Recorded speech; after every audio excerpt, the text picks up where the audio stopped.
Praise the Lord. Praise the Lord. Praise the Lord. Hallelujah. Hallelujah. Hallelujah. Amen.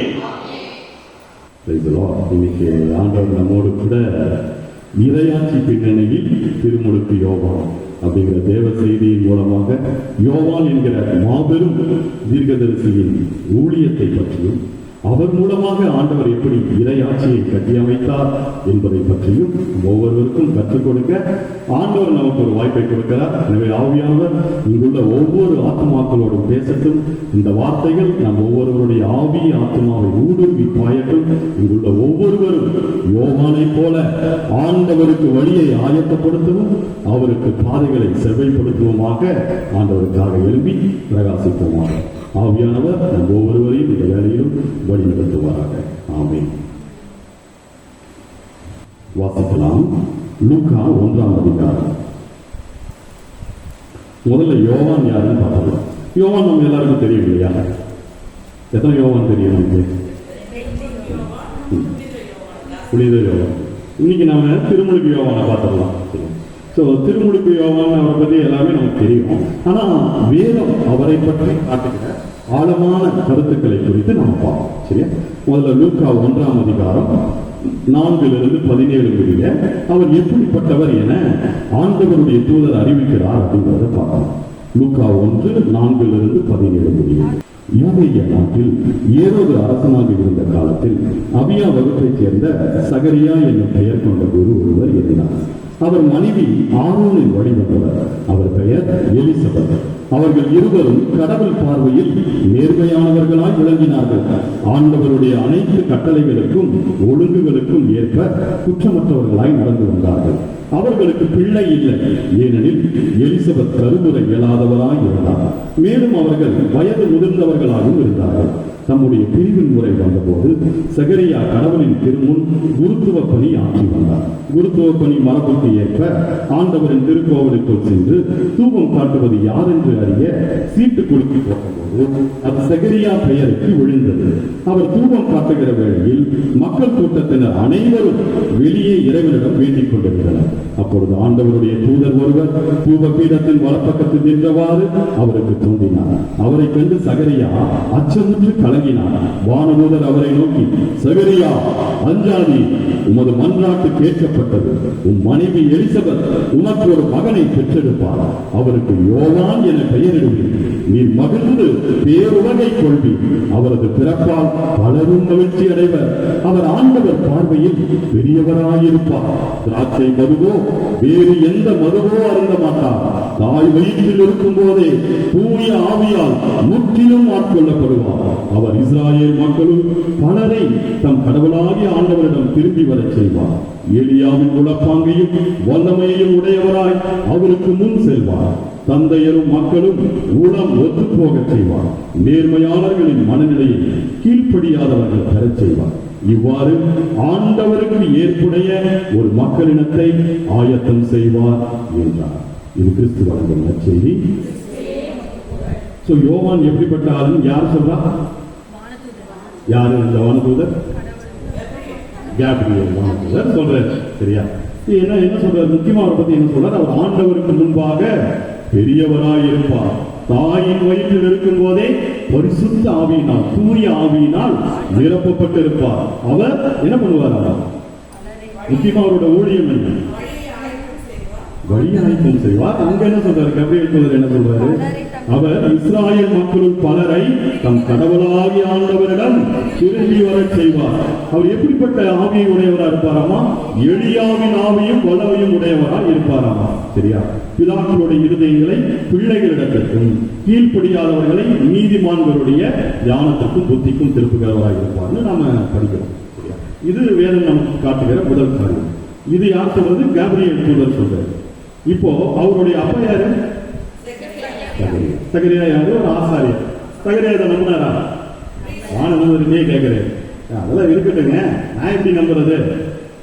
எனக்கு வயசாயிருச்சு, உனக்கு வயசாயிருச்சு, நீ எங்க போய் குழந்தை பிறக்க போது அப்படின்னு வானதூதர் என்ன பண்ணாரு? நான் ஆண்டவருக்கு முன்னாடி நிற்கிற முக்கியமான பிரதான தூதர்ல வருவேன். நான் உனக்கு சொல்றேன்னா அப்போது யார் கொடுக்கிற மெசேஜ்? ஆண்டவர்கிட்ட இருந்து வர முக்கியமான செய்தி. அது பிறக்க போற ஆள் யாரு? பயங்கரமான ஆளா இருக்கிறாரு இல்லையா? நம்பினாரா? நம்பல. அதனால நீ என்ன பண்ணு, குழந்தை பிறக்கிற வரைக்கும் பேச மாட்டேன்னு சொல்லி வாய் அடைச்சு விட்டுறாரு இல்லையா? அதுக்கப்புறம் நமக்கு எல்லாம் தெரியும். அன்னை மரியாதை எலிசபெத்தை போய் சந்திச்சது எல்லாம் நமக்கு தெரியும் இல்லையா? 57ஆம் வசனத்துல பார்த்தா எலிசபெத்துக்கு பேறுகாலம் இருக்குது. அவர் ஒரு மகனை பெற்றெடுக்கிறார். சொந்தக்காரங்கெல்லாம் வராங்க, ரொம்ப சந்தோஷப்படுறாங்க. பரவாயில்ல, இவ்வளவு வருஷமாய் ஆண்டவர் அற்புதமா இவங்களுக்கு ஒரு குழந்தைய கொடுத்திருக்காங்க. இதுல இருந்து என்ன தெரியுது? ஆண்டவர் வெயிட் பண்ண வைக்கிறாருன்னா நமக்காக ஒரு பெஸ்டான ஒரு காரியத்தை வைத்திருக்கிறார். ஆமென், ஆமென், ஆமென். அல்லேலூயா. சூப்பர். இப்போ பாத்தீங்கன்னா குழந்தைக்கு பேர் வைக்கிற நாள் வருது. அவங்க முறைப்படி என்ன பண்ணுவாங்க? 8ஆம் நாள் விருத்த சேதனம் பண்ண கூட்டிட்டு போவாங்க இல்லையா? அப்ப என்ன பண்றாங்க? என்ன பேர் வைக்கலாம் அப்படின்னு சொல்லி கேட்கறாங்க உறவின் முறையா. அந்த அம்மா என்ன சொல்றது? எலிசபெத்து யோவான்னு பேர் வைக்கணும். யோவானா? நம்ம இதுல உங்க இதுல யாருக்கும் யோவான்னு பேர் இல்லையே, சகரியானே வச்சுக்கலாமே அப்படிங்கிற. இல்ல யோவான்னு வைங்க அப்படிங்கிற. சரி, அவரையும் கேட்டுருவோம். என்னங்க என்ன பேர்? அப்படிங்கிறாரு. அவர் இருப்பா போடக்கொண்டு எழுதி காட்டுறாரு. சரியா? என்ன பேர் எழுதுறாரு? யோவான் எழுதுறாரு. யோவான் அதை பார்த்த உடனே நமக்கு எப்படி ஆச்சரியமா இருக்கோ அதே மாதிரி அவங்களும் எல்லாருக்கும் பிரமிப்பாயிருச்சு. உடனே அவரோட வாயின் திறந்து என்ன ஆயிடுச்சு? ஆண்டவரை புகழ்ந்து பாட ஆரம்பித்து விட்டார். சரி, இவருடைய அப்பா யோவானை குறித்து என்ன சாட்சி சொல்றாருன்னு பாருங்க. 76, 77 வசனங்கள்ல பாருங்க. லூக்கா 1 அதே அதிகாரம் 76, 77. குழந்தாய், நீ உன்னத கடவுளின் இறைவாக்கினர் எனப்படுவார். ஏனெனில் பாவ மன்னிப்பால் ஒரு மீட்பை அவர் தம் மக்களுக்கு அறிவித்து ஆண்டவருக்கான வழியை செம்மைப்படுத்த அவர் முன்னே செல்வார் அப்படின்னு யார் சொல்றார்? சகரியா என்னும் ஆசாரியர் யோவானுடைய அப்பா யோவானை குறித்து தீர்க்க தரிசனம் சொல்றார். யோவான் யார போறார்? யோவான் யாருன்னு சொல்றாரு? உன்னத கடவுளின் இறைவாக்கினர். சரியா? இதுதான் முதல். அடுத்தது பாருங்க, யோவானை குறித்து ஏற்கனவே தீர்க்கதரிசிகள் சொல்லியிருக்கிறாங்க. வேதத்துல நம்ம பைபிள்ல ஆண்டவரை குறித்து, ஆண்டவருடைய பிறப்பை குறித்து, அவருடைய 2ஆம் வருகையை குறித்து, அவர் எப்படி இருப்பாரு, என்னென்ன பண்ணுவாரு, எல்லா காரியங்களையும் தீர்க்கதரிசிகள் முன்னெடுத்திருக்கிறாங்க. யாராவது ஒரு இறைவாக்கினரை பற்றி யாராவது ஒரு இறைவாக்கினர் சொல்லியிருக்கிறாங்களா? எலியான ஒரு இறைவாக்கினர் பிறப்பாரு, எலிசான இறைவாக்கினர் வருவாரு, சாமுவேல் ஒருத்தர் வருவார் சொல்லியிருக்கிறாங்களா? ஆனா இந்த யோவானை பற்றி மாத்திரம் தான் சொல்லியிருக்கிறாங்க. எடுங்க மலாக்கி புத்தகம். மலாக்கி இணை திருமுறை ஆகமங்களுக்கு முன்னாடி மலாக்கி புத்தகம் 4ஆம் அதிகாரம் நான் படிச்சேன். 5, 6 வசனங்கள். அதுல யோவானை குறித்து தீர்க்க தரிசனமா என்ன சொல்றாங்க? இதோ பெரியதும் அச்சத்தை தோற்றுவிப்பதுமான ஆண்டவரின் நாள் வரும். இறைவாக்கினர் எலியாவை நான் உங்களிடம் அனுப்புகிறேன். நான் வந்து உலகை சபித்து தண்டிக்காதபடி அவர் பெற்றோரின் உள்ளங்களை பிள்ளைகளிடத்திற்கும் பிள்ளைகளின் உள்ளங்களை பெற்றோரிடத்திற்கும் திருப்புமாறு செய்வார். யார் இவர்? எலியா போன்ற ஒரு இறைவாக்கினர் இல்லையா? என்ன பண்ணுவார்? பெற்றோரின் உள்ளங்களை பிள்ளைகளிடத்திற்கும் பிள்ளைகளுடைய உள்ளங்களை பெற்றோரிடத்திற்கும் திருப்புவார் இல்லையா? எதுக்காக? ஆண்டவர் வரப்போறார். யார்?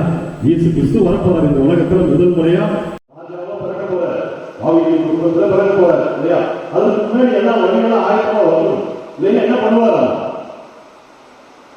இதோ பெரியதும் அச்சத்தை தோற்றுவிப்பதுமான ஆண்டவரின் நாள் வரும்.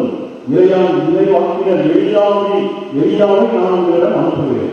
நான் வந்து உலகத்தை சபித்து தண்டிக்காதபடி அவர் என்ன பண்ணுவாரு? பெற்றோரின் உள்ளங்களை பிள்ளைகளுக்கும் பிள்ளைகளின் உள்ளங்களை பெற்றோர்களுக்கும் நான் வந்து பார்ப்பேன். அப்ப இவன் மாதிரி எங்கேயாவது வண்டி ஓட்டிட்டு இருந்தாங்க. அப்ப என்ன ஆண்டவர் என்னன்னா, கடவுளுடைய மகன் நான் வந்திருக்கிறேன், நீங்க மாதிரி எங்கேயோ போயிட்டு இருக்கீங்கன்னா அதுக்காக யாரும் ஒருத்தருக்கு வழி ஆக்க முடியும் இல்லையா? நம்ம போகலாம் கோப்பம் சீரியல் கொடுக்குறேன், கிறிஸ்துமஸ்க்கு கோல்டன் பேரண்ட்ஸ் கொண்டாடலான்னு இருக்கிறேன் அப்படின்னு என்ன பண்ணுவோம்? 10 குழுவை போட்டு அதுக்கு கீழே ஒரு 20-30 பேரை போட்டு இல்லையா? என்ன ரெடி பண்ணுவோம்? முதல்ல விஷயம் கொடுக்குறாரு, ஒரு 10 பாதம் சொல்லுவாங்க இல்லையா? வந்தாலும் இல்லை ரெடி பண்ணுவோம், வந்தாலும் எல்லாம் எல்லாருமே கைக்கு போகக்கூடாது, கோல்டன் அங்கே பண்ணணும் இல்லையா? அவர் எல்லாரையும் பார்க்க மாட்டாரு, அவர் மாதிரி அங்கிருக்க அவர் பார்த்து உங்களுக்கு கை கொடுப்பாரு. நீங்க பேசாமல் மட்டும் கை கொடுத்து சொல்லி பெற்றாரு இல்லையா? இதெல்லாம் நமக்கு இன்ஸ்ட்ரக்ஷன் தருவாங்க. அதே மாதிரி இங்க யார் வரா? ஆண்டவரான இயேசு கிறிஸ்து வர போறாரு. சோ அவருக்கு முன்பாக வழியை ஆயத்தம் பண்ண யார் போனோம்? ஒரு இறைவாக்கினர், அவர் தான் நம்ம இறைவன். அதான் முன்வைக்கிறார். இதே மாதிரி பழைய ஏற்பாட்டில் இன்னொரு இடத்துல முன்வைக்கிறாங்க. எங்கன்னா ஏசாயா 40 அதிகாரம். ஏசாயா 40 1 யாராவது எனக்கு மாதிரி எடுத்தீங்கன்னா படிச்சுங்க. சரி, சொல்லுங்க. என் மக்களுக்கு கனிமொழி கூறுங்கள் என்கிறார் உங்கள் கடவுள். எருசலேமிடம் இனிமையாய் பேசி உரத்த குரலில் அவளுக்கு சொல்லுங்கள், அவள் போராட்டம் நின்றுவிட்டது, அவள் குற்றம் மன்னிக்கப்பட்டது, அவள் தன் பாவங்கள் அனைத்துக்காகவும் ஆண்டவர் கையில் 2 மடங்கு தண்டனை பெற்றுவிட்டாள். குரலொலி ஒன்று முழங்குகின்றது, பாறை நிலத்தில் ஆண்டவருக்காக வழியை ஆயத்தமாக்குங்கள், பாழ் நிலத்தில் நம் கடவுளுக்காக நெடுஞ்சாலை ஒன்றை சீராக்குங்கள். பள்ளத்தாக்கும் எல்லாம் நிரப்பப்படும், மலை குன்று யாவும் தாழ்த்தப்படும், கோடலானது நேராக்கப்படும், கரடு முரடானவை சமதளமாக்கப்படும். ஆண்டவரின் நாட்கள் வெளிப்படுத்தப்படும், மாநிலர் அனைவரும் ஒருங்கே இதற்காக ஆண்டவர் தானே இதை மொழிந்தார். இது ஏசாயாவுக்கு யார் பற்றி எழுதுறாரு? யோவானை குறித்து தீர்க்க தரிசனமாக எழுதுறாரு. இதெல்லாம் யோவானை பற்றி எழுதப்பட்ட தீர்க்க தரிசனம். வேதம் நமக்கு காட்டி கொடுக்கிற காரியங்கள். இனி யோவானை பற்றி யோவான் என்ன சாட்சி கொடுக்கிறாரே பார்க்கலாம். சரியா? வாசிக்கலாம். யோவான் 3ஆம் அதிகாரம் 28ஆம் வசனம். இந்த யோவான் சரியா? நான் மெசியா அல்ல, மாறாக அவருக்கு முன்னோடியாக அனுப்பப்பட்டவன் என்று நான் கூறியதற்கு நீங்களே சாட்சிகள். நான் மெசியா இல்லப்பா, நான் அவருக்கு முன்னாடி வழியில ஆயத்தம் பண்ண அனுப்பப்பட்டவன் கிடையாது. இன்னொரு இடத்துல பாருங்க, இன்னொரு டீடைலாக சொல்லுவது யோவான் அது 1ஆம் அதிகாரம், யோவான் 1ஆம் அதிகாரம் 19 வார்த்தை தெரியும். எருசலேமில் உள்ள யூதர்கள் குருக்கள் எல்லாரும் யோவான் கிட்ட அனுப்புறாங்க. யார் பாருங்க, நீ வந்து திருமணத்துல யார்? நீ ஏசியாவா? நீதான் கிறிஸ்துவா? வரவேற்ற கிறிஸ்து நீதான இருக்கிறாங்க. இல்லைங்க, நான் என்ன இருக்கிறேன். அப்ப நீ யார்? எலியாவா? இல்லைங்க, நான் எலியாவும் இல்லை, எலியாதான். ஆனா எலியா இல்லைங்க. சரியா? அதுக்கப்புறம் நீ யார்? யாரும் தீர்க்கதரிசியா? நான் தீர்க்கதரிசியும் இல்லை. என்னப்பா வேற கேட்டு அனுப்பிச்சிருக்கிறாங்க, பரிசெல்லாம் அனுப்பிச்சிருக்கிறாங்க, ஆசாரியத்தை நான் சொல்லணும். யாரும் சொல்லணும், யாருதான் நீ அப்படின்னு அவர் என்ன சொல்றாரு? இதே ஏசாயா எழுதின தீர்க்கதரிசன வார்த்தைகளை சொல்றாரு. ஆண்டவருக்காக வழியை செம்மையாக்குங்கள் என பாளையங்களுக்கு குரல் கேட்கிறது என்று இறைவாக்கினர் ஏசாயா உரைத்தது என்னை பற்றியே. அதாவது பாளையத்தில் உரைக்கப்பட்ட குரல், வனாந்தரத்திலே உரைக்கப்பட்ட அந்த குரல் தான் நான் அப்படின்னு சொல்லி யோவான் தன்னை குறித்து சாட்சி கொடுக்கிறார். இது யோவான் தன்னை குறித்து கொடுத்த சாட்சி. இது யோவானை குறித்து இயேசு கிறிஸ்து என்ன சாட்சி கொடுக்கிறாருன்னு பார்ப்போம். இதுதான் மிக முக்கியமான யோவான் 5ஆம் அதிகாரம். யோவான் 5ஆம் அதிகாரம் 35 வசனம்.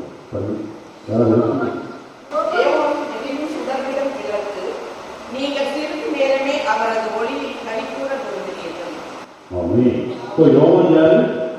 எரிந்து சுடரில் விளக்கு, எரிந்து பிரகாசிக்கிற விளக்கு. அவனது வெளிச்சத்தில் நீங்களும் கொஞ்ச நாள் கலிகூற விரும்புகிறீர்கள் அப்படின்றார். இன்னொரு இடத்துல இயேசு கிறிஸ்து என்ன சொல்றாரு? லூக்கா 7ஆம் அதிகாரம் 24-25. லூக்கா 7ஆம் அதிகாரம். இதோ என் தூதனை உனக்கு முன்பாக அனுப்புகிறேன். அவர் உமக்கு முன் உமது வழியை ஆயத்தம் செய்வார் என இவரை பற்றி தான் மறைமொழியில் எழுதப்பட்டுள்ளது. அது சொல்றாரு, மிக முக்கியமான வசனம். மனிதரால் பிறந்தவர்களும் யோவானை விட பெரியவர் ஒருவரும் இல்லை. ஆயினும் அதை பற்றி நாம் கருத்துல பார்க்கலாம். அது ஏன் அப்படின்னு, இப்போ மனிதர்கள் பிறந்தவர்களும் யோவானை விட பெரியவர் ஒருவரும் இல்லை. அது யார் சொல்றார்? இயேசு கிறிஸ்துவே அவரை குறித்து சாட்சி கொடுத்தார். இன்னும் மத்திய 21ஆம் அதிகாரம் 25ஆம் வசனம். மத்திய 21:25. அதே 21ஆம் அதிகாரம் 32. ஏனெனில் யோவான் நீதி நெறியை காட்ட உங்களிடம் வந்தார், நீங்களோ அவரை நம்பவில்லை. மாறாக வரி தண்டுவோரும் விலை மகளிரும் அவரை நம்பினர். அவர்களை காத்து பின்னும் நீங்கள் உங்கள் எண்ணத்தை மாற்றிக் கொள்ளவும் இல்லை, அவரை நம்பவும் இல்லை என்றார். இதெல்லாம் யாரு யோவானை குறித்து கொடுத்த சாட்சிகள்? உண்மையாகவே சொன்ன மாதிரி ஆண்டவருக்கு முன்பாக பெரியவர், மனிதர்கள் பிறந்தவர்கள் இவரை போல பெரியவர் யாரும் இருந்ததில்லை. ஆண்டவர் சொன்ன சாட்சி மெய்தான். ஏன் அப்படின்னு தெரியுமா? எல்லாரும் ஆண்டவர்கிட்ட வந்து என்னை குணமாக்குங்க, கண்ணு தெரியுங்க, பார்வை இல்லையா, செவிடரா இருக்கிற குணமாக்குங்க, இல்லை இறந்தவர் வீட்டு இருக்கு அவர்கிட்ட வந்து என்ன பண்ணுவாங்க? தலையை கொடுப்பாங்க. இங்க ஆண்டவரே ஒருத்தர்கிட்ட போய் தலையை கொடுத்துருக்காரு. யார்கிட்ட? எங்க விட்டது? யோர்தான் நதிகளில் ஆண்டவரிடம் திருமுழுக்கு வாங்குவதற்கு ஆண்டவராக இயேசு கிறிஸ்துவே போய் யோவானை கேட்டார். எதற்காக? ஏன்னா ஞானஸ்நானம் திருமுழுக்குங்கிறது ஒரு நியதியா வச்சிருக்காங்க. யோவான் கேட்கிறார், ஆண்டவரே நானே உங்களிடம் ஞானஸ்நானம் தர வைக்க நீர் என்னிடம் வருவதா? இப்போதைக்கு விட்டுருப்பான். எல்லா நீதியையும் நிறைவேற்றுவது கடமையாக இருக்கிறது அப்படிங்கிறது. இதெல்லாம் யோவானை பற்றின சாட்சிகள். இனி யோவான் செய்த ஊழியத்தை குறித்து நாம் பார்க்கிறோம். லூக்கா 3ஆம் அதிகாரம் 6-14. படிக்க வேண்டாம், அதை எடுத்து வச்சுக்கிட்டு நானே சொல்லிடுறேன். யோவான் என்ன ஊழியம் என்ன பண்ணாரு? முதல்ல எல்லாரும் மனம் பெறுவீர்கள், ஏனெனில் விண்ணரசு நெருங்கி விட்டது அப்படிங்கிறது இறை ஆட்சியை குறித்து பிரசங்கம் பண்ணார் இல்லையா? இப்ப யாரும் பிரசங்கம் கேட்டு எங்க பிரசங்கம் பண்ணாரு? முதல்ல வனாந்தரத்துல பாலைநிலத்துல பிரசங்கம் பண்ணாரு. சரியா? அவர் பேர் எல்லாரும் அங்க ஓடி வந்தாங்க இல்லையா? அவருக்கு யாரும் மைக்கெல்லாம் போட்டு ஆளுநெல்லாம் செட் பண்ணிலாம் இருக்கல. அவங்க என்ன பண்ணாரு? அவர் பாட்டுக்கு பாலைநிலத்துல இருந்தார். அது ஆள் எப்படி இருந்தாரு? ஆள் என்ன இருந்தாரு? மாற்ற நச்சரிகளை பற்றி எப்படி பாராமா? யோவான் ஒட்டக மொழியாலையும் என்ன இலக்கத்தை விட்டிருந்தார்? ஒட்டக மொழியாலை விட்டிருந்தார். ஒரு இலக்கத்தை விட்டிருந்தார் எழுதியிருக்கும். மார்க்கு 1:6. அதாவது அதே மாதிரி அதை ஒரு டைப்பாக இருக்கும் இல்லையா?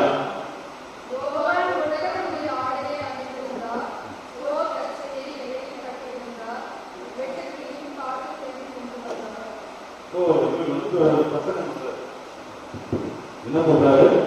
மனப்பெருமைகள் விண்ணரசு நெருங்கி விட்டது. இப்ப யாரும் கேட்க வராங்க? முதல்ல எல்லாரும் வந்து என்ன கேட்கிறாங்க? நம்ம என்னங்க பண்ணணும் அப்படிங்கிறாங்க. ஆளுநர் மாதிரி இருக்கிற தாத்தாவுடைய பயங்கரமா இருக்காரு. இல்லைங்க, அப்ப நாங்க என்ன பண்ணணும்னு கேட்கிறாரு. அப்ப என்ன சொல்றாரு? 2 அங்கி வைத்திருக்கிறவன் ஒன்று இன்னொருவருக்கு கொடுக்கிறவன், அப்படியே உணவை வைத்திருக்கிறவனும் அப்படியே செய்யப்படுவாங்க. என்ன பண்ணணும்? 2 அங்கி வைத்திருந்தா ஒருத்தருக்கு கொடுத்துடணும். என்ன சிஸ்டர், எவ்வளவு சரி வச்சிருக்கீங்க பீரோல?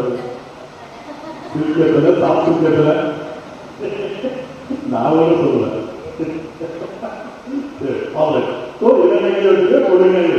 அடுத்தது யார் வரா?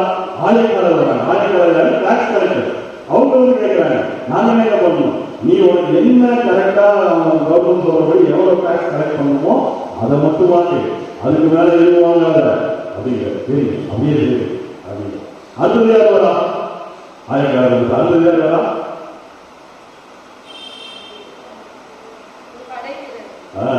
காவல்காரர் வராங்க. அவங்க நாங்க என்ன பண்ணோம்? அதெல்லாம் வந்து போலீஸ்காரங்க ஓடிவிட்டான். போலீஸ்காரங்க வீட்டில இருந்து போகும்போது அவங்களும் வந்தாங்க.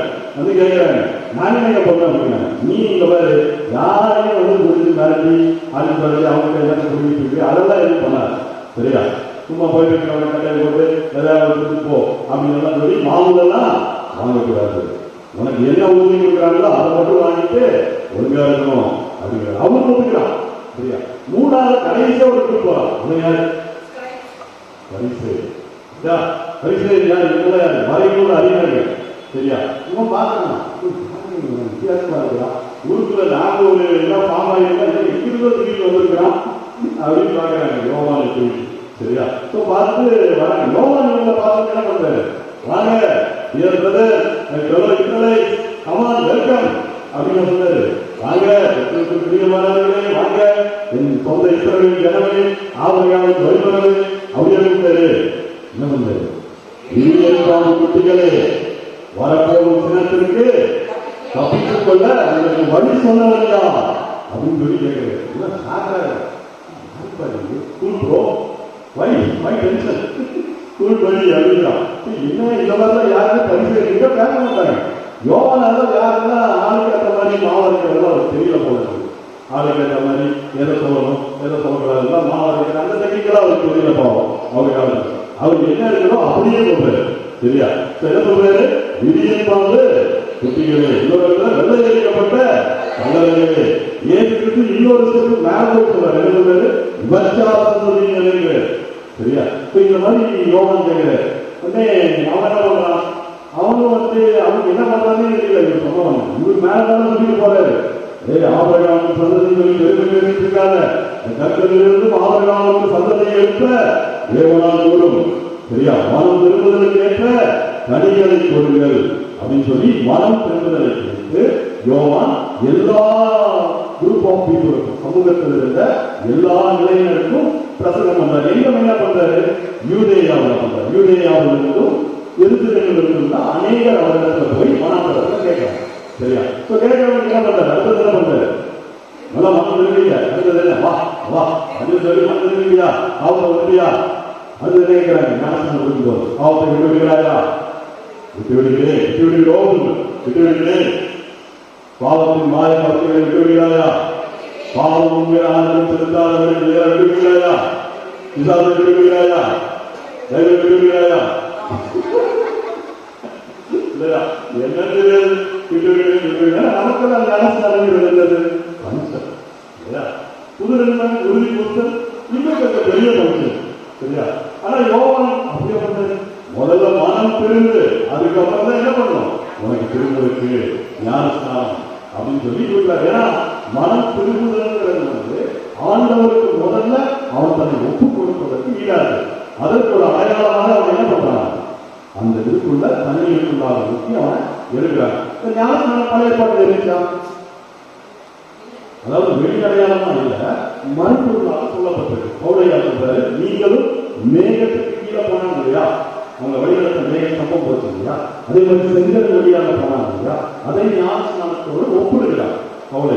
சரியா? புதிய ஏற்பாட்டில் யோவானோட முதல்ல ஞானஸ்நானம் கொடுக்கிறார். அதன் பிறகு இயேசு சீரர்கள் கொடுக்கிறார். இயேசு கிறிஸ்து கொடுக்கல, இயேசு சீரர்கள் கொடுக்குறாங்க. அப்புறம் இப்போ நாம எல்லாருமே கொடுக்கிறோம் இல்லையா? ஸோ யோவானுடைய ஊழியம் இதுதான் மெயினா. அடுத்தது நம்ம யோவான் இவங்க எல்லாத்துக்கும் சொன்னாரு. முக்கியமா ஒருத்தர் கூப்பிட்டாரு சொல்றாரு. யாரு? ஏரோது. ஏரோது யாரு? காற்பனுக்கு ஏசாது. அந்த முழு தேசத்துல காற்பனுக்கு வந்து ஏரோதோட கண்ட்ரோல் இருக்கு. அவரை பத்தி என்ன சொல்றாரு? ஏரோது, என்ன காரியம் நீ பண்ணிட்டு இருக்கிற? உன் தம்பி பிலிப்போட வயசுல பண்ணிட்டு இருக்கிற, அது ஒரு இதே பண்ணுவாங்க ராஜா அப்படின்னு சொல்லி விபச்சாரம் பண்ணாத அப்படின்னு பாவத்தை குறித்து கண்டித்து உணர்த்துகிறார். ஏரோது என்ன பண்ணான்? குடி காவல்ல போட்டான். யோவான் இதெல்லாம் நமக்கு தெரிந்த கருத்து. மனம் திரும்புதலுக்கு ஏற்ற ஞானஸ்நானத்தின் திருமுழுக்கை யோவான் கொடுத்தார். அடுத்தது என்ன பண்ணார் யோவான்? மிக முக்கியமான ஒரு காரியம் என்னது? இது யோவானுடைய போதனையில் இல்லை, ஆனா யோவானுடைய ஒரு சுவாபம் நம்ம எல்லோரும் கற்றுக்கொள்ள வேண்டும்.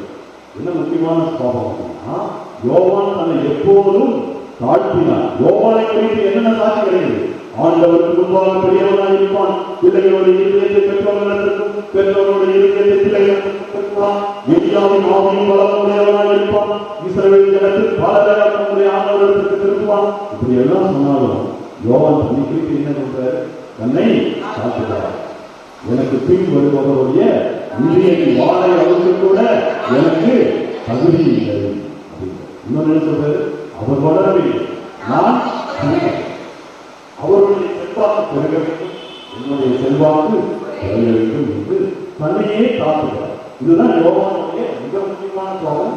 இந்த மனத்தாழ்மை நம்ம ஒவ்வொருவருக்கும் என்ன பண்ணுவோம் இல்லையா? யோவான் பாருங்க எவ்வளவு பெரிய ஊழியர். ஏன் யோவாவுமே எடுக்கணும்? யோமா எவ்வளவு வச்சு கட்டிருக்காரு. எங்கேயாவது போர்டு வச்சிருக்காரு போய் வச்சாரா? போய் பாருங்க திருவிழாவில் தோமா கட்டின ஆலயம் இன்னும் இருக்கு சரியா? இந்த ஆலயத்தை ஒரு அரசனை கட்டி கொடுத்துருக்கிறோம் சரியா? இங்கேயும் கிடையாது. ஆனா இப்ப நான் என்ன பண்ணணும்? இங்க போனாலும் நம்ம பேரை பிரஸ்தாபம் பண்ணணும். இங்க மட்டும் இல்ல, ஒவ்வொரு சபையில ஒவ்வொரு விதமா டிசைன் நடக்குது. ஆனா அந்த சுவாபம் என்ன ஆகணும்? நமக்குள்ளாக ஒழுங்கி போகணும். இந்த ஆண்டவர் பார்த்துட்டே இருப்பாரு. தன்னைத்தானே காத்துக்கிறவன் தன்னை உயர்த்துகிறவன் இல்ல. சரி சரி. இது யோவானுடைய மிக முக்கியமான பாவம். அடுத்தது மிக முக்கியமான யோவானுடைய காரியம்னா கிறிஸ்துவை குறித்து யோவான் கொடுத்த சாட்சிகள். மத்தேயு 3:11. மத்தேயு 3:11. நீங்கள் மனம் மாறுவதற்காக நான் தண்ணீரால் திருமுழுக்கு கொடுக்கிறேன். எனக்கு பின் ஒருவர் வருகிறார். அவர் என்னை விட வலிமை மிக்கவர். அவருடைய மிதியடிகளை தூக்கி செல்லக்கூட எனக்கு தகுதி இல்லை. அவர் தூய ஆவி என்னும் நெருப்பால் உங்களுக்கு திருமுழுக்கு கொடுப்பார். அவர் தூய ஆவியினால் கொடுக்க போகிற திருமுழுக்கை குறித்தும் யோவான் சாட்சியா முன்னறிவிக்கிறார். மார்க்கு 1:7 இதேதான் சொல்றாரு. யோவான் 1:26-33. யோவான் அவர்களிடம், நான் தண்ணீரால் திருமுழுக்கு கொடுக்கின்றேன். நீங்கள் அறியாத ஒருவர் உங்களிடையே நிற்கின்றார். அவர் எனக்கு பின் வருபவர். அவருடைய மிதியடிவாரை அவிழ்க்க கூட எனக்கு தகுதி இல்லை என்றார். இன்னும் யோவான் 1:35-36 ஆண்டவராக இயேசு கிறிஸ்து போறார் சீடர்களோடு இல்லையா? அப்ப யோவானை பார்த்து என்ன சொல்றாரு? இதோ கடவுளின் ஆட்டுக்குட்டி அப்படிங்கிற. இதை நாம எப்போ சொல்றோம்?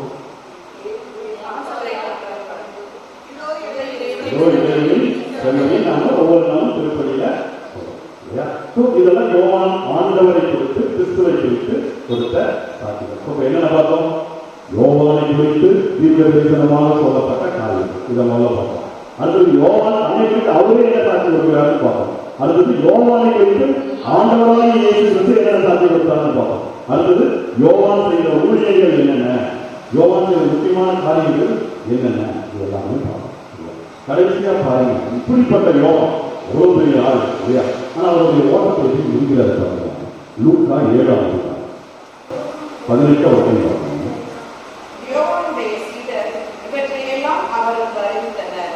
யோவான் தம் சீடருள் 2 வரவழைத்து, வர இருப்பவர் நீர்தானா அல்லது வேறொருவரை எதிர்பார்க்க வேண்டுமா என கேட்க ஆண்டவரிடம் அனுப்பினார். அவர்கள் அவரிடம் வந்து, வர இருப்பவர் நீர்தாமா அல்லது வேறொருவரை எதிர்பார்க்க வேண்டுமா என கேட்க திருமுழுக்கு யோவான் எங்களை உம்மிடம் அனுப்பினார் என்று சொன்னார்கள். யாரு கேட்கிறா? யோவான் யாரு ஆரம்பிச்சா? ஆண்டவராக இயேசு கிறிஸ்துவுக்கு ஆளறிந்து என்ன கேட்கிறாரு? நீர் தான் வரவிருக்கிறவரா இல்ல இன்னொருத்தர் வருவாரா? இவ்வளவு நாள் சாட்சிகள் கொடுத்தாரு, தேவ ஆட்டுக்குட்டினாரு. இப்ப என்ன கேட்கிறாரு? வரவிருக்கிறவர் நீர்தானா அப்படின்னு கேட்கிறாரு. இயேசு கிறிஸ்து என்ன சொல்றாரு? நானே சொல்லிடுறேன், படிக்க வேண்டாம், நான் சொல்லிடுறேன்.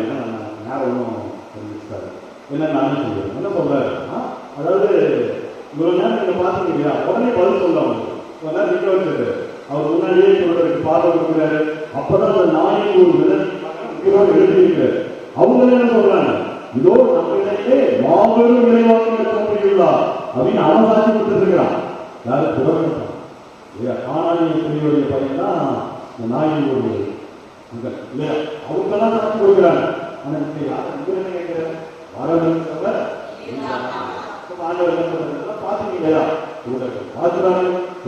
கேட்கிறார்கள், மறித்தவர்கள் உயிரோடு எழுப்பப்படுகிறார்கள். இதையெல்லாம் போய் யோவானுக்கு சொல்லிட்டு என்ன சொல்லுங்க?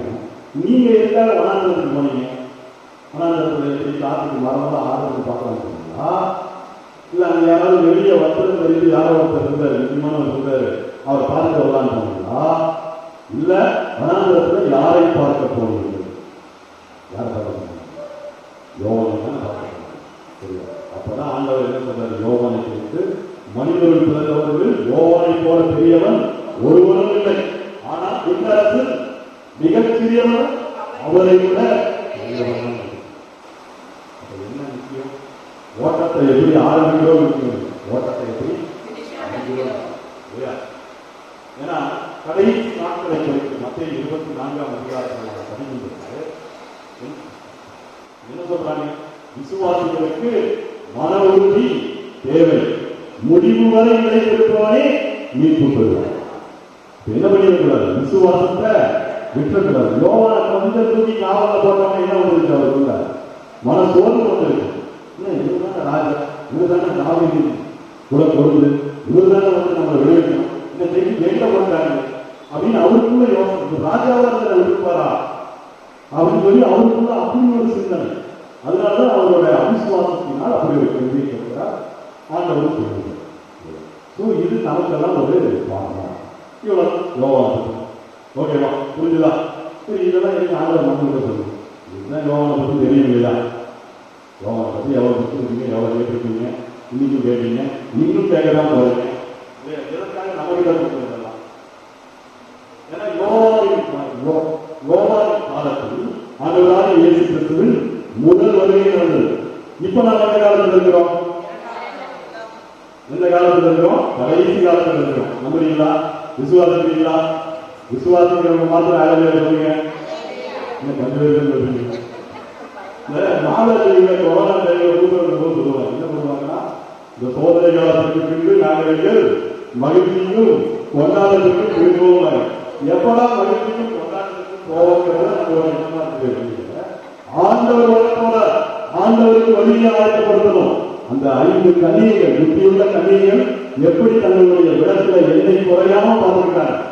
ஆண்டவரை எதிர்கொண்டு போகணும். அப்படி விழிப்பா இருக்கணுமா? விழிப்பா இருக்கணும். எங்க இருக்கணும்? ரைட்டா இல்லையா? எவ்வளவு விழிப்பா இருக்கீங்கன்னு பார்த்துக்கலாம். ஆண்டவருடைய வருகை மிக சமீபமா இருக்குது. அதை குறித்து மத்திய 24ஆம் அதிகாரம் படிக்க வேண்டாம், நீங்க வீட்டில் போய் ரெஃபர் பண்ணுங்க. மார்க் 11ஆம் அதிகாரம், இதுல லூக்கான 17 வரும். இது எல்லாவற்றையும் ஆண்டவர் மத்திய 24 ரொம்ப டீட்டெயிலா வரும். சரியா? ஆண்டவர் கிட்ட சீசர்கள் வந்து கேட்கிறாங்க, உங்களுடைய வருகைக்கும் உலகத்தின் முடிவுக்கும் என்னென்ன அடையாளங்கள் அப்படின்னு கேட்கிறாங்க. நம்ம 2 வருஷத்துக்கு அவங்க டக்குன்னு போடுறது. மத்திய 24 உங்களுடைய வருகைக்கும் உலகத்தின் முடிவுக்கும் என்னென்ன அடையாளங்கள்னு இயேசு ஒளிவு மலையில் இருக்கும் சீடர்கள் வந்து நினைக்கிறாங்க. அப்ப ஆண்டவர் என்ன சொல்றாரு? இயேசு கூறியது, உங்களை யாரும் எதிரவரை செய்யாதவாறு பார்த்துக் கொள்ளுங்கள், ஏனெனில் பலர் என் பெயரை வைத்துக் கொண்டு வந்து நானே மெசியா என்று சொல்லி பலரை எதிரவரை செய்வர். போர் உலகங்களையும் போர்களை பற்றிய செய்திகளையும் கேட்கப் போகிறீர்கள், ஆனால் விடுவிடாதவாறு பார்த்துக் கொள்ளுங்கள். இவை நிகழத்தான் வேண்டும், ஆனால் இவையே முடிவாக நாட்டை எதிர்த்து நாடும், அரசை எதிர்த்து அரசுகளும், பல இடங்களில் பஞ்சமும் நில நடுக்கங்களும் ஏற்படும். இவை அனைத்தும் பேறுகால வேதனைகளின் தொடக்கமே. பின்பு உங்களை துன்புறுத்திக் கொள்வதற்கு நோக்குவிப்பர். என் பெயரை பொறுத்து எல்லா மக்களிடத்தவர்கள் உங்களை இருப்பர். அப்பொழுது பல நம்பிக்கையை இழந்து விடுவர். ஒருவரை ஒருவர் காத்துக் கொடுப்பர், ஒருவரை ஒருவர் இருப்பர். பல கோடி இறைவாக்கினர் தோன்றி பலரை நெருங்கி அடைய செய்வர். நெருங்கியது பெருகுவதால் பலருடைய அன்பு கனிந்து போகும். ஆனால் இறுதி வரை மன உறுதியுடன் இருப்பவரே மீட்பு பெறுவர். உலகமெங்கும் உள்ள எல்லா மக்களிடத்தாலும் ஏற்றுக்கொள்ளுமாறு விண்ணரசை பற்றிய நற்செய்தி உலகமெங்கும் அறிவிக்கப்படும். அதன் பின்பு முடிவு வரும். புரிஞ்சுதா? எப்படி கேட்கிறது? ரொம்ப கலரா இருக்குதா? இந்த காலகட்டத்தில் தான் நம்ம வாழ்ந்து இல்லையா? நம்ம சுற்றி நடக்கிற காரியங்கள் போன வருஷம் செப்டம்பர் 9ஆம் தேதி இதே இதுலதான் வந்து செய்தி கொடுத்துருப்போம்.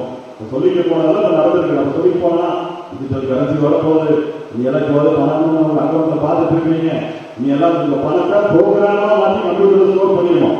அதுதான் டிஜிட்டல் கரன்சி, டிஜிட்டல் ருப்பின்னு சொல்லுவோம். வந்துருச்சா? இல்லையாதா? வந்ததே இல்லையாதா? அப்படி சரியா? இப்போ வரைக்கும் இல்ல, அடுத்த வருஷத்துல இருந்து நீங்க அதான் யூஸ் பண்ணணும். இந்த டிஜிட்டல் ருப்பிங்கிறது எப்படியாமா இப்போ உங்க பணத்துல நீங்க நெட்ல பாத்தீங்கன்னா அந்த மாதிரி கிடையாது, அது ஒரு ப்ரோக்ராம். சரியா? அதை அவங்க நினைச்சா எப்ப வேணாலும் ஆஃப் பண்ணி வைக்கலாம். உங்க அக்கௌண்ட்ல இருந்து எப்ப வேணாலும் இந்த அமௌண்ட்டை வச்சு நீ இதை தான் வாங்கணும். சரியா? நீ வந்து இப்ப இந்த செக்கு ஆட்டின நல்லெண்ணெய் அதுக்கெல்லாம் வாங்கக்கூடாது. நாங்கள் கொடுக்குற ஒரு 4000 இருக்கும் கோல்டு இருந்தால் அதான் வாங்கணும். அது மட்டும் தான் அவங்க இதெல்லாம் பண்ணலாம். இன்ஸ்டன்ட் கரன்சி தான். நீ என்ன வாங்கணும் அப்படிங்கிறத கண்ட்ரோல் பண்ணலாம். இதெல்லாம் எங்க போய் முடியும்? திருவெளிப்பாடு 13ஆம் அதிகாரத்துக்கு போகும். திருவெளிப்பாடு 13ஆம் அதிகாரம் 11லிருந்து 18 முடியும். பின்னர் மற்றொரு விலங்கு மண்ணிலிருந்து வெளியே வர கண்டேன். ஆட்டுக்கடாவின் கொம்புகளை போன்று 2 கொம்புகள் அதற்கு இருந்தன. ஆனால் அது அரக்கப்பாம்பு போன்று பேசியது. அவ்விலங்கு முதலாம் விலங்கின் முழு அதிகாரத்தையும் அதன் முன்னிலையில் செயல்படுத்தியது. உயிருக்கே ஊறு விளைவிக்கக்கூடிய படு காயத்தினின்று குணம் பெற்றிருந்த முதல் விலங்கை மண்ணுலகும் அதில் வாழ்வோரும் வணங்கும்படி செய்தது. அது பெரிய அடையாள செயல்கள் செய்தது. மனிதர் பார்க்க விண்ணிலிருந்து மண் மீது நெருப்பு விழும்படியும் செய்தது. இவ்வாறு முதல் விலங்கின் முன்னிலையில் அது செய்யும்படி அனுமதிக்கப்பட்டிருந்த அந்த அரும் அடையாளங்களால் மண்ணுலகில் வாழ்வோரை ஏமாற்றியது. இதுதான் முக்கியமானது. வாளால் படுகாயப்பட்டதும் உயிர் வாழ்ந்த அவர்களுக்கு சிலை ஒன்று செய்யுமாறு அவர்களிடம் கூறியது.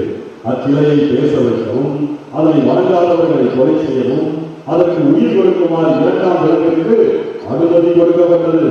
சிறியோர் பெரியோர் செல்வர் வறியவர் உரிமை குடிமக்கள் அடிமைகள் ஆகிய அனைவரும் அவரவர் வழக்கையிலாவது நெற்றியிலாவது துணி ஒன்று ஈட்டுக் கொள்ளுமாறு செய்தது.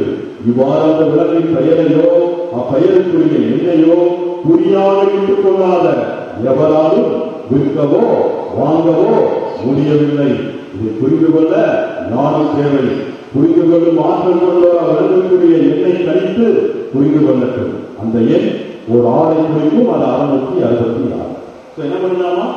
இனி ஒரு விலங்கு வரலாம். அந்த விலங்கு உருவமாக எழுதியிருக்காங்க. ஏன்னா இனி ஒரு ஆட்சி வரப்போம், இனி ஒரு கவர்மெண்ட் வரும். அந்த கவர்மெண்ட் எப்படி இருக்கு தெரியுமா? உலகம் ஃபுல்லாகும் ஒன் வேர்ல்டு கவர்மெண்ட் இருக்கீங்களா? பார்த்து சர்ச் பண்ணி கடைசி நாட்களில் வாழ்ந்து ஒன்றுமே தெரியறதில்லை. பைபிள் கையப்பட்டிருக்கிறாங்கல்ல, திருவள்ளுவர் படிக்கிறதே இல்லை. எல்லாம் நமக்கு இருக்கு. யாரை முடியாது யாருக்கு எழுதிருக்காங்க, நமக்காக எழுதியிருக்கிறாங்க. இருக்கிற தரிசனமா நாம தானே படிச்சு தெரிஞ்சுக்கணும் இல்லையா? ஏன்னா நாளைக்கு வருவோம், என்ன பண்ணுவோம்? One world government, one world leader, one world currency, one world religion. விளையாட்டா இருந்துச்சு போன வருஷம் சொல்லும்போது. 2 மாசத்துக்கு முன்னாடி போப்பானவர் யாரு? பரிசுத்த திருத்தந்தை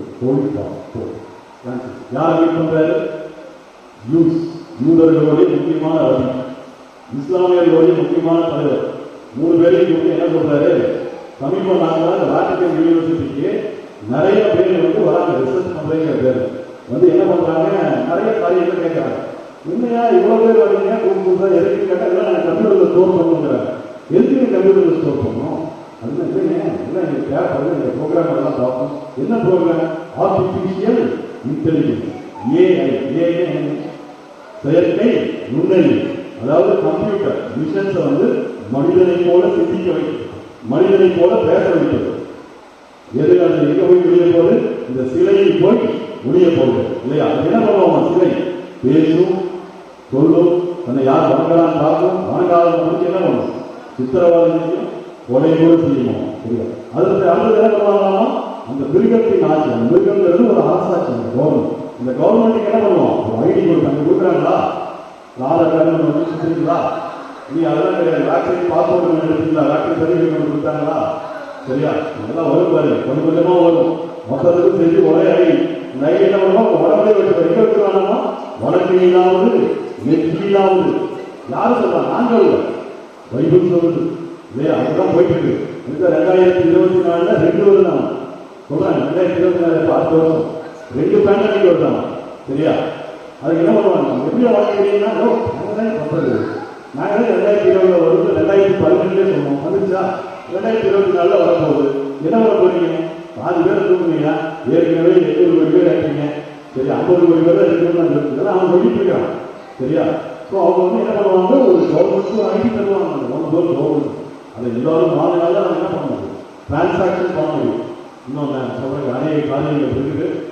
இருந்தாலும் இன்னொரு வாய்ப்பு ஆண்டவர் கொடுத்தா, ஆண்டவர் இந்த காரியங்களை எல்லாம் உங்களோடு கூட பேசியிருக்கிறார். இந்த காரியங்கள் நீங்கள் என்ன பண்ணணும், வீட்டுக்கு போய் உலகத்தில் நடக்கிற காரியங்களை நாம் சிந்தித்து பார்ப்போம்.